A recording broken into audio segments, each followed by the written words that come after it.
Bismillahirrahmanirrahim. Assalamu alaikum dear students. How are you? I hope you'll be fine. This is new syllabus primary mathematics workbook 5A और आज हम करने लगे हैं revision 2A के कुछ वर्ड प्रॉब्लम्स। ये भी रेशियो से रिलेटेड है, पेज नंबर 165 पर। तो अपनी बुक्स ओपन कर लीजिए और वीडियो को एंड तक जरूर देखिएगा। अच्छी लगे तो लाइक कमेंट शेयर कीजिएगा। चैनल सब्सक्राइब नहीं किया तो प्लीज़ सब्सक्राइब कर लीजिए। पढ़ते हैं क्वेश्चन की तरफ। It says the ratio of the length of a rectangle to its breadth is 3:2। ठीक है, एक रेक्टेंगल है, उसकी एक लेंथ है और उसकी एक ब्रेथ है। इसका रेशियो कितनी, जो लेंथ है और जो ब्रेथ है उसका रेशियो बताया है आपको, पहले लेंथ का और फिर ब्रेथ का 3:2। The perimeter of rectangle is 50 centimetre और इन दोनों को ऐड करके जो चारों साइड्स होती हैं उसको वो भी बता दिया, that is perimeter 50 centimetre. What is the length of the rectangle. तो आप ये बता दीजिए कि रेक्टेंगल की लेंथ कितनी है। बहुत ही सिंपल क्वेश्चन है, सिर्फ आपने समझना है कि हमने इसको कैसे सॉल्व करना है। ऐसे क्वेश्चंस को सॉल्व करने के लिए स्टूडेंट्स याद रखो कि अगर आपको फॉर्मूला याद है तो आप बहुत आसानी से सॉल्व कर लोगे। हम पहले भी इस चीज़ को डिस्कस कर चुके हैं कि ratio in terms of units होता है, यानी एक फिगर के कितने यूनिट्स हैं, एक मॉडल के कितने यूनिट्स हैं। तो हम ये कह सकते हैं कि पेरीमीटर हमें गिवन है 50 सेंटीमीटर और ये पेरीमीटर किसका है, एक रेक्टेंगल का, जिसमें हमारे पास 2 लेंथ्स होती हैं और 2 ब्रेथ होती हैं। ठीक है, पेरीमीटर इसका बराबर होता है 2 लेंथ के और 2 ब्रेथ के, क्योंकि पेरीमीटर कहते ही इसको हैं कि एक फिगर की आउटलाइन के टोटल सेंटीमीटर्स कितने हैं। ठीक है, तो अब यहाँ पर हमने 2 लेंथ्स ले ली और 2 ब्रेथ ले ली। लेंथ हमें बताई है, लेंथ का जो रेशो है वो कितना है 3 और ब्रेथ का रेशो कितना है 2। यानी अगर मैं ये कहूँ कि मैं 2 को मल्टीप्लाई कर दूँ 3 से और 2 को मल्टीप्लाई कर दूँ 2 से, फिर इनका सम निकालूँ तो मुझे टोटल यूनिट्स पता चल जाएंगे, क्योंकि ये क्या है, रेशो है। ठीक है, अब इस तरह से मैंने अपने यूनिट्स निकाल लिए कि ये 50 सेंटीमीटर टोटल यूनिट्स, कितने यूनिट्स का 50 सेंटीमीटर है, तो ये मुझे यहाँ से पता चल जाएगा। 2 3 = 6, 2 2 = 4, ऐड किया तो इसका मतलब ये हो गया कि 10 यूनिट्स बराबर हैं 50 सेंटीमीटर्स के।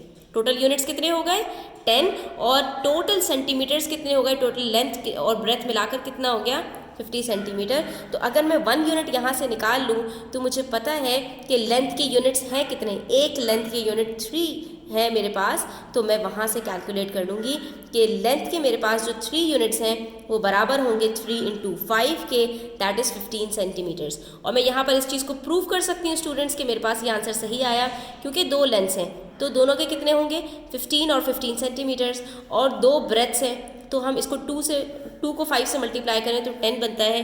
तो 10 और 10 ये हमारी 2 ब्रेथ्स हो गई। 15 + 15 30, 10 + 10 20, 20 और 30 ऐड करके हमारे पास 50 सेंटीमीटर्स बनता है, जो हमें इनिशियली दिया हुआ था। ठीक है, तो यहाँ पर हमारा ये क्वेश्चन सॉल्व हो जाता है। Next we have question number 8।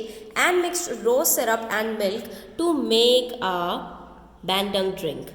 The amount of rose syrup to the amount of milk she used was in the ratio 1:4। ठीक है, एक उसने ड्रिंक बनाया जिसमें कुछ अमाउंट रोज सिरप का है और कुछ मिल्क का है। तो रोज सिरप के जो यूनिट्स हैं वो कितने हैं 1 और मिल्क के कितने यूनिट्स हैं 4। She made 2 liters of bandung drink altogether.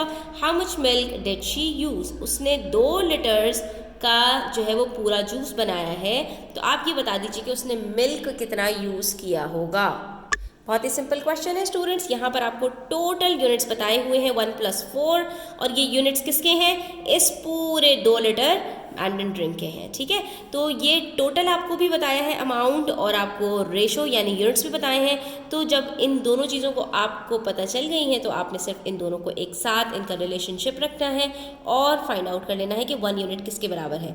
तो 5 यूनिट्स हमारे बराबर है 2 लीटर्स के, क्योंकि इन्हीं 5 यूनिट से मिलकर ये 2 लीटर्स हमारे पास ड्रिंक तैयार हुआ है। ठीक है, तो 1 यूनिट बराबर होगा 2 / 5 के, ये लीटर्स में है। अब ये 2 / 5 फ्रैक्शन में है, हम तो हम इसको क्या करेंगे, हमें पता है कि 1 लीटर बराबर होता है 1000 ml के। हम यहाँ पर इसको मल्टीप्लाई करवा देंगे 1000 से, ताकि हमारा जो आंसर है वो होल नंबर में आ जाए, फ्रैक्शन में ना रहे। अब यहाँ पर इसको सिंप्लीफाई कर लेते हैं। 5 1 = 5, 5 2 = 10 और 00, तो ये 200 हो गया। 2 2 = 4 और ये 400 ml, यानी 1 यूनिट हमारा बराबर है 400 ml के। और हमें क्या बताया है कि मिल्क के कितने यूनिट्स हैं, 4 यूनिट्स हैं, और हमसे पूछा ही यही है कि कितना मिल्क यूज़ किया है। तो हम यहाँ पर 1 यूनिट को 4 से मल्टीप्लाई करेंगे तो हमें total amount of milk used पता चल जाएगी। ठीक है, हमने यही किया, 4 को मल्टीप्लाई कर दिया 400 से ठीक है, और हमें यहाँ पर ml पता चल गया और हमें ये बात पता चल गया। अभी हमारे पास 4 डिजिट्स में आ गया आंसर स्टूडेंट्स, तो हम इसको लीटर्स में भी कन्वर्ट कर सकते हैं। हम क्या करेंगे, अपने डेसिमल को ले जाएंगे 3 डिजिट्स पीछे और ये आ जाएगा 1 और 6 के बीच में, तो हमारा आंसर हो जाएगा 1.6 लीटर्स। ये देखा आपने कितनी आसानी से हमने कैलकुलेट कर लिया। अच्छा जी, next we have question number 9 on page 166। तो it says the ratio of the number of hamsters to the number of rabbits. 2 animals हैं, ठीक है, हैमस्टर्स हैं और रैबिट्स हैं, एट अ पेट शॉप, ठीक है, पेट शॉप के अंदर, was 8:5 एट फर्स्ट, ठीक है। इनका हमें रेशियो बताया है हैमस्टर्स से रैबिट्स का, तो हैमस्टर्स की यूनिट्स 8 हैं और रैबिट्स की यूनिट्स कितने हैं, 5 हैं, कुछ कम है। There were 6 more hamsters than rabbits। अब ये जो डिफरेंस है 8 और 5 के बीच में, इसका हमें टोटल बता दिया, यानी कि 5 से ज़्यादा कितने यूनिट्स हैं, 8 - 5 gives us 3। ये जो 3 यूनिट्स हैं ये बराबर हैं 6 हैमस्टर्स के, क्योंकि 6 हैमस्टर्स कुल मिलाकर रैबिट्स से ज़्यादा हैं। तो how many rabbits were there at the pet shop. तो आपने टोटल नंबर ऑफ रैबिट्स निकालना है, कि आपने ये बताना है कि तो पेट शॉप के अंदर टोटल रैबिट्स कितने हैं। यूनिट्स बताए हैं रैबिट्स के और यूनिट्स बताए हैं हैमस्टर्स के, और दोनों के दरमियान में जो डिफरेंस है उसका टोटल बताया है। तो दोनों चीज़ें आपके पास गिवन है थोड़ी थोड़ी सी, ठीक है, कुछ यूनिट्स गिवन है और कुछ टोटल गिवन है। तो हम इसी के कॉम्बिनेशन से अपना जो क्वेश्चन है उसको रिजॉल्व कर लेंगे।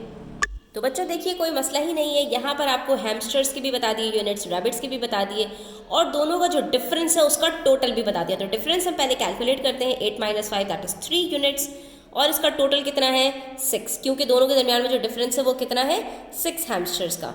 तो हमने बता दिया कि 3 यूनिट्स बराबर है 6 हैमस्टर्स के। ये जो डिफरेंस है दोनों के दरमियान में, ये 6 हैमस्टर्स इसके बीच में आ रहे हैं, तो इसका मतलब ये हो गया कि 1 यूनिट बराबर होगा 6 / 3 दैट इज 2, ठीक है। तो 1 यूनिट जब 2 हैमस्टर्स के बराबर है, तो इसका मतलब ये हो गया कि अगर इसी को मैं मल्टीप्लाई कर दूं यूनिट्स ऑफ रैबिट्स से, तो मुझे पता चल जाएगा कि हमारे पास टोटल कितने रैबिट्स हैं।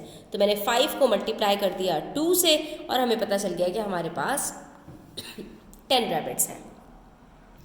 Okay, next we have question number 10। यहाँ पर हमसे कह रहे हैं Priya and Meiling had 28 beads. Total बता दिया आपको, दोनों के पास मिलाकर 28 बीट्स हैं।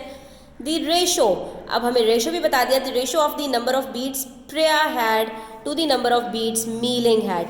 प्रिया से मीलिंग के हमें रेशो भी बता दिया, प्रिया के यूनिट्स हैं 4 और मीलिंग के यूनिट्स हैं 3, यानी टोटल यूनिट्स भी हमें बता दिए और टोटल बीट्स भी हमें बता दी। क्वेश्चन हमसे ये है, how many beets did Meiling have. आपने सिर्फ ये बताना है कि मीलिंग के पास कितने बीट्स हैं। तो हमने क्या करना है, पहले टोटल यूनिट्स से हम जो है वो रखेंगे साथ में बीट्स, टोटल बीट्स, और 1 यूनिट कैलकुलेट कर लेंगे। वहीं से हमें पता चल जाएगा कि मीलिंग के पास जो यूनिट्स हैं कितने यूनिट्स हैं, 3 यूनिट्स, तो उसका टोटल कैसे निकलेगा, ठीक है।